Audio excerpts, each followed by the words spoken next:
Comment calculer un plan d'amortissement variable rapidement avec Excel.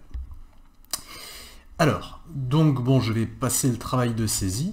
Donc pour le plan d'amortissement variable, donc ça consiste à amortir un bien qui est prévu donc forcément sur une durée en année et qui a un nombre d'activités prévues ou un nombre de kilomètres prévus, par exemple si c'est une voiture.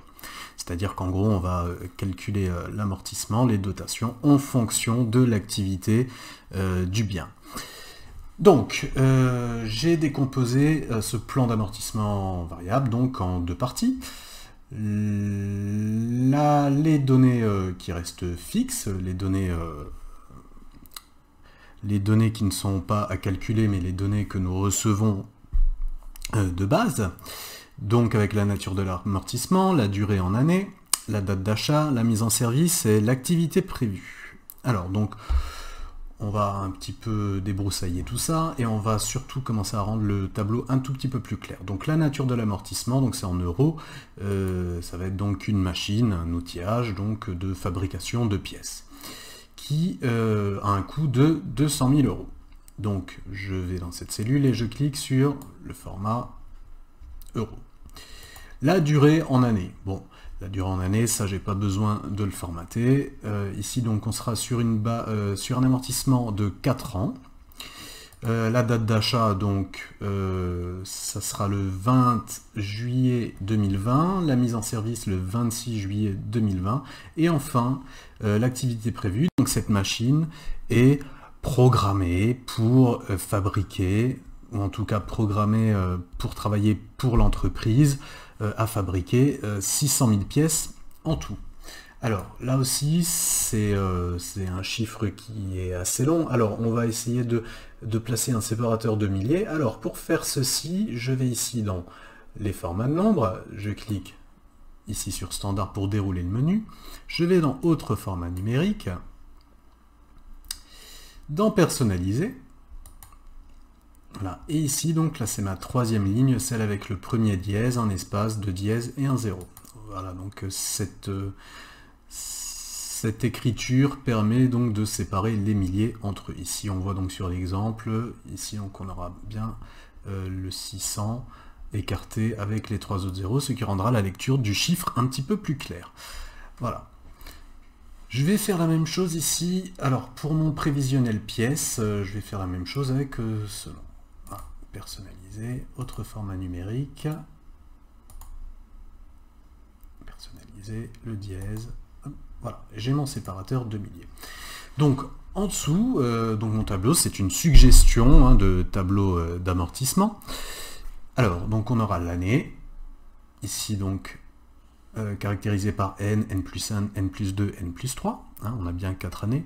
Le prévisionnel de pièces, c'est-à-dire que la première année, elle devra en principe fabriquer 90 000 pièces, la deuxième 192 000, la troisième 168 000 pièces, et enfin 150 000 pièces pour la dernière année. La base amortissable qui sera donc de 200 000 euros.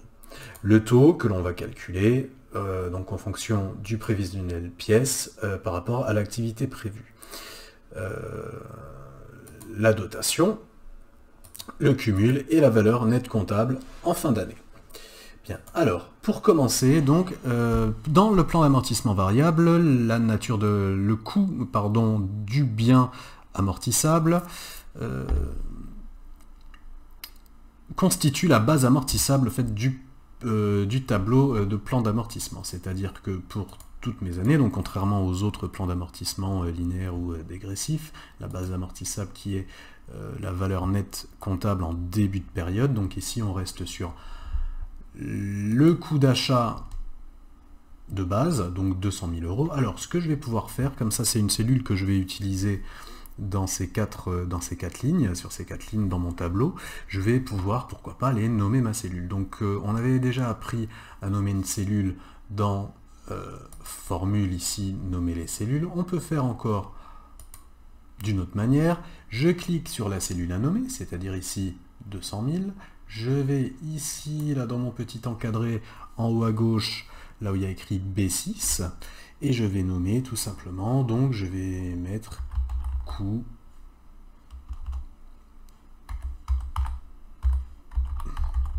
machine, voilà, coût machine. Voilà, j'ai tapé, je clique sur entrée. Voilà.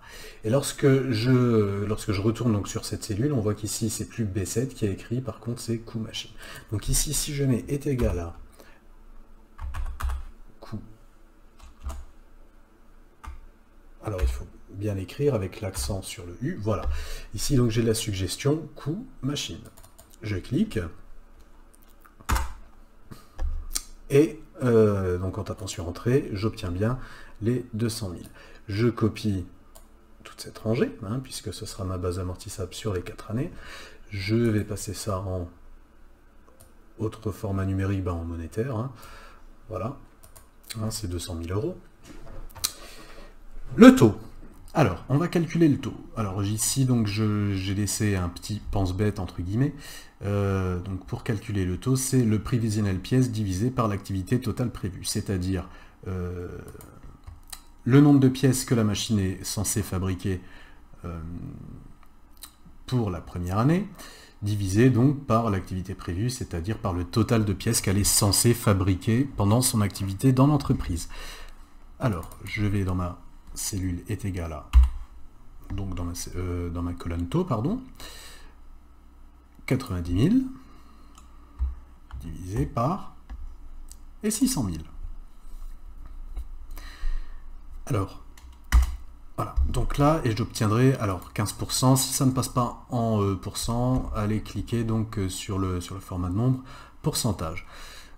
Par contre, là, je me rends compte de quelque chose quelque part, donc ça c'est aussi une cellule quelque part qu'on pourrait nommer finalement, puisque en fait ça restera toujours la même, c'est-à-dire plutôt qu'aller mettre les dollars sur B10 avant d'aller tirer ma formule, je vais pouvoir pourquoi pas aller nommer la cellule activité prévue. Donc je vais effacer tout ça.